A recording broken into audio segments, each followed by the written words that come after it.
जय श्री कृष्णा। हैप्पी दिवाली आप सभी को। दिवाली की बहुत बहुत शुभकामनाएं।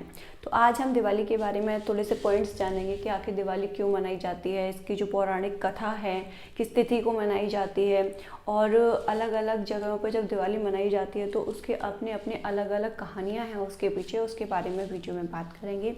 तो सबसे पहले देख लेते हैं कि दिवाली की जो शुरुआत है, जो दिवाली मनाई जाती है वो कार्तिक जो महीना होता है, कार्तिक मंथ की अमावस्या के दिन मनाई जाती है।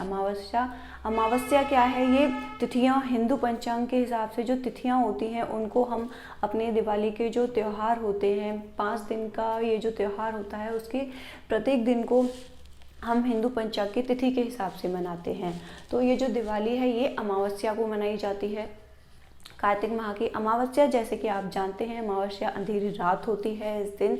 तो उसी अंधेरी रात को दीपों से जगमग किया जाता है और पूरा आसमान अंधेरी रात होते हुए इतना सुंदर लगता है और पूरे मतलब घरों को सभी लोग ऐसे दुल्हन की तरह सजा देते हैं। और जहाँ तक मुझे लगता है तो मेरी तरह बाकी सभी लोगों का भी फेवरेट फेस्टिवल दिवाली ही है।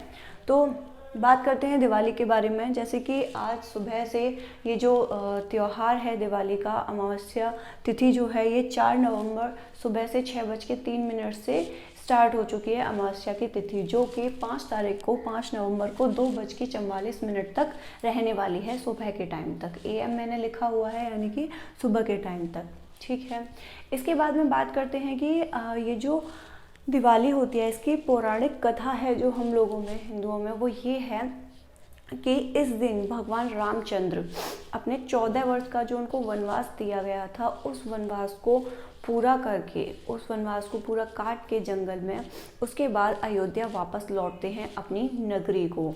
तो अपने जो राजा राम हैं उनके लौटने की खुशी में अयोध्या वासी क्या करते हैं, इस दिन पूरी नगरी को, क्योंकि अमावस्या का दिन था, अंधेरी रात थी, तो अयोध्या के जो लोग थे उन्होंने पूरी नगरी को घी के दिए जलाए थे और साफ सुथरा किया था उसको, क्योंकि उनके राजा आ रहे थे, वापस लौट रहे थे 14 वर्ष के पश्चात।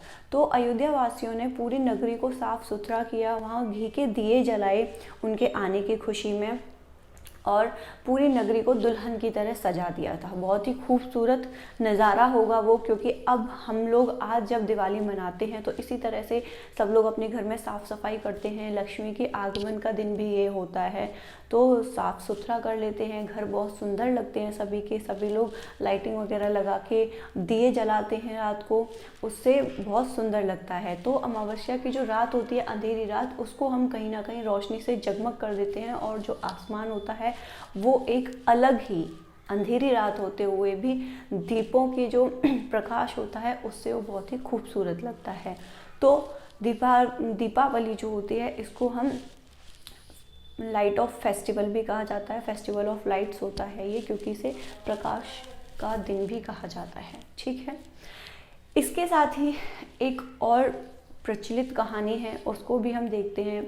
जो भगवान कृष्ण के मानने वाले हैं, जो भगवान कृष्ण के भक्त हैं, भगवान कृष्ण के भक्तगणों में एक कथा प्रचलित है। जैसे कि दिवाली से एक दिन पहले छोटी दिवाली मनाई जाती है, जिसे हम नरक चतुर्दशी के नाम से भी जानते हैं।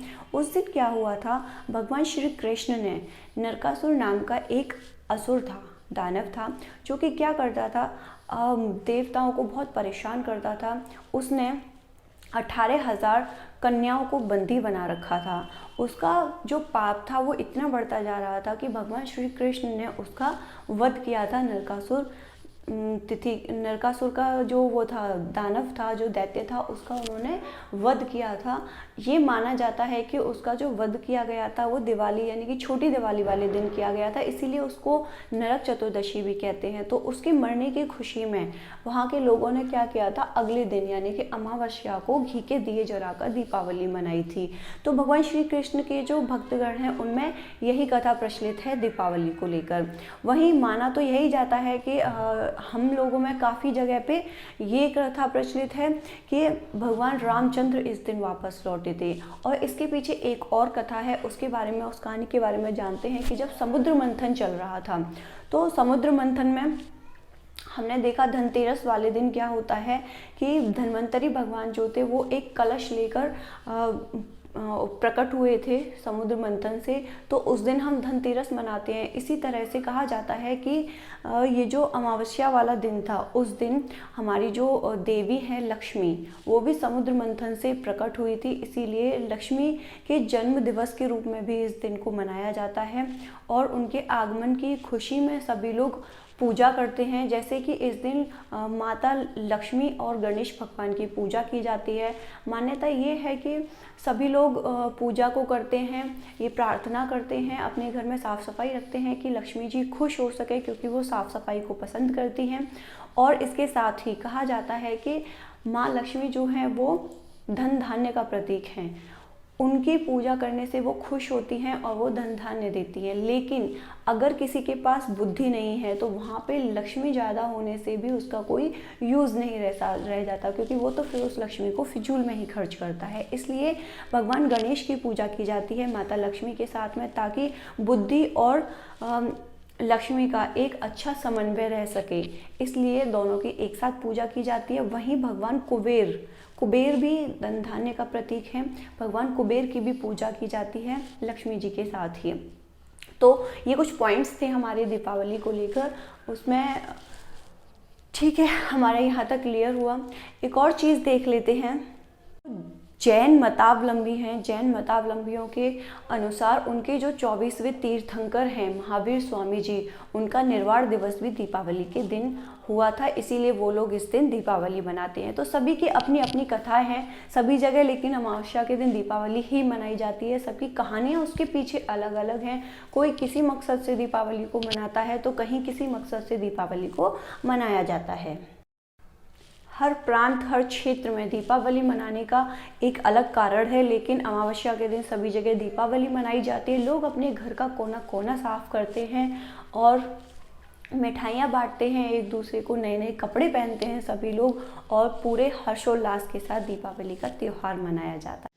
तो आज जो शुभ मुहूर्त है, लक्ष्मी पूजन का शुभ मुहूर्त जो है आज के दिन, जिसमें हमें पूजा करनी है, वो शाम को 6:09 से शुरू होगा और 8:04 लगभग 2 घंटे तक ये शुभ मुहूर्त रहेगा। तो इसी शुभ मुहूर्त में आप पूजा कीजिए। तो ये शुभ मुहूर्त की बात हो गई और खूब इंजॉय कीजिए। लेकिन आप क्रैकर्स कम से कम जलाएं, क्योंकि क्रैकर्स जब आप जलाते हैं तो पॉल्यूशन होता है, और पॉल्यूशन जब एनवायरनमेंट में होगा तो आपको सांस लेने में प्रॉब्लम होगी, क्योंकि वो कहीं ना कहीं इफेक्ट करता है ऑक्सीजन को, और ऑक्सीजन हम इनहेल करते हैं। तो जिसे हम इनहेल कर रहे हैं, अगर हम उसी को प्रदूषित कर देंगे तो फिर हम जिएंगे कैसे। Thanks for watching my video. Have a great day. God bless you all.